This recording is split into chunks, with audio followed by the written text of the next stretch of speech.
Essa já é uma instalação mais moderna, como vocês podem ver. É um rack paralelo, tem 1, 2, 3, 4 compressores, Ropeland.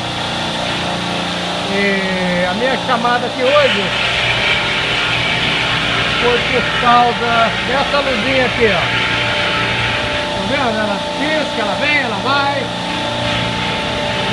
Low refrigerant, ou seja, o rack está um pouquinho... Não é que está sem gás. Acontece o seguinte, que o receiver tem aqui, está aqui, ó. Isso é monitorado eletronicamente. Então se ele está um pouquinho abaixo de 15% ou 10%, ele manda um sinal para a companhia que monitora esse supermercado, que é muito grande. Então eles recebem a chamada e me chamam em casa às 1 da manhã. Então eu estou aqui às 1 da manhã. E eu descobri também que o compressor número 4 não está trabalhando. Agora eu não sei o porquê. Esse circuit breaker está para baixo, esse disjuntor. Eu não sei se é alguma coisa que aconteceu. Eu vou ter que olhar o logbook,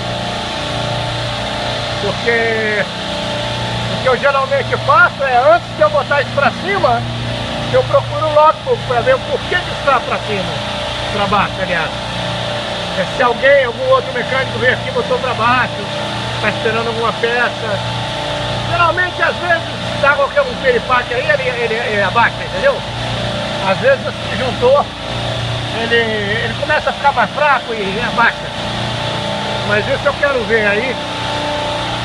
Vocês podem ver muita eletrônica, muita coisa da Danfoss, todos esses bordos aqui são da Danfoss, são muito bons. É uma máquina espetacular. Estou vendo aqui o gelinho aqui nela, ela é de baixa temperatura, tá? E são várias. Essa aqui é outra, tá vendo? E ali na frente tem mais uma, aqui tem outra e ali tem outra.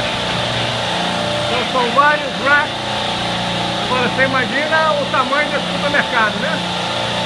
É um monstro, é enorme. Então até a próxima.